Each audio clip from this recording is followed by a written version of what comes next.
But ಎಲ್ಲಿ ಬಿದ್ದರೆ action ಮಾಡ್ತಾ ಇರ್ಬೇಕು. ಹಾಂ ಮುಗಿನೆಲ್ಲ ಆಡಿಸ್ತಾ ಇರಬೇಕು. ಸ್ವಲ್ಪ ಕಲ್ಲುಪ್ಪಲ್ಲಿ ಶಾಖ ಹಾಕಿದ್ರೆ ಕಲ್ಲುಪ್ಪಲ್ಲಿ ಶಾಖ ಹಾಕೋದು. ಅಲ್ಲೋಗಿ ಇಲ್ಲೋಗಿ ಸುಮ್ಮನೆ ಅಂಗಡಿ ಬಜ್ಜಿ ಸಂಗೀತಿ ಮಾಡ್ಬಿಡ್ತಾರೆ. ಕಾಲ ಮೇಲೆ ಕಾಲ ಮಾಡಿ ಆಕ್ಷನ್ ಮಾಡಿ ಚೆಕ್ ಅಂತ ಮಾಡಿ ಜೋರಾಗಿ ದೊಡ್ಡದಾಗಿ ಕಾಣ್ತೀವಿ ಇವಾಗ. ಅದೇ ಆ ಥರ ನಾನು ನಡಿಬೇಕಾದ್ರೆ ತೂಕ ಬಿಟ್ಟಾಗ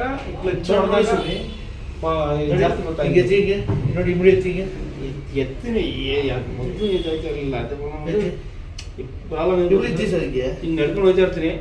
ಬಿಟ್ಟಾಗ ಆಯ್ತು ಆಗ ಹಿಂಗೆ ಕೂತ್ಕೊಂಡ್ಬಿಡೋಕ್ಕಾಯ್ತು. ನಾನು ನೋಡಿ ಇವಾಗ ನಾನು ನೋಡಿ ಏನಿಲ್ಲ ಇವಾಗ ನಡ್ಕೊ ಬನ್ನಿ ಪುನಃ. ನಾನು ಒಂದು ಟೈಮಲ್ಲಿ 1 ಅವರ್ ಆದ್ರೂ ನೋವು ಬರಲ್ಲ. ನಡೀತಾ ಇರ್ತೀನಿ, 1 10 ಕಿಲೋಮೀಟರ್ ನಡೀತೀನಿ. ಒಂದು ಸತಿ ಹಿಂಗೆ ಅಂದಾಗ ಅಯ್ಯಪ್ಪ ಅಷ್ಟು ಬುಟ್ಟಂಗೆ ಆಗ್ಬಿಡ್ತಾರೆ. ಬುಟ್ಟಂಗೆ ಆಯ್ತದ ಅಷ್ಟು ಇನ್ನೇನು ಆಗಲ್ಲ. ಹಲೋ ಸರ್, ನಿಮ್ಮ ಹೆಸರು? ಹೆಸರು ರಘು ಅಂತ, ಕೇರಳ ತಾಲೂಕು ಮರುನಳ್ಳಿಯಿಂದ ಬಂದಿರೋದು. ಸರ್ ಏನು ಪ್ರಾಬ್ಲಮ್ ಆಗಿತ್ತು? ಪ್ರಾಬ್ಲಮ್ ಬಂದು ಜಸ್ಟ್ ಕಾಲು ಒಳ್ಳು ಬಿಟ್ಟಿತ್ತು ಅಷ್ಟೇ. ಸ್ಲಿಪ್ ಇದು ಥರ ಆಗಿತ್ತು, ಚಪ್ಪಲ್ ಹಾಕೊಂಡು ನಡಿಬೇಕಂತ. ಸೊ ಅದೇ ಪೇಯ್ನ್ ಇತ್ತು ಅದು. ಹೌದಾ? KR-ಪೇಟೆ.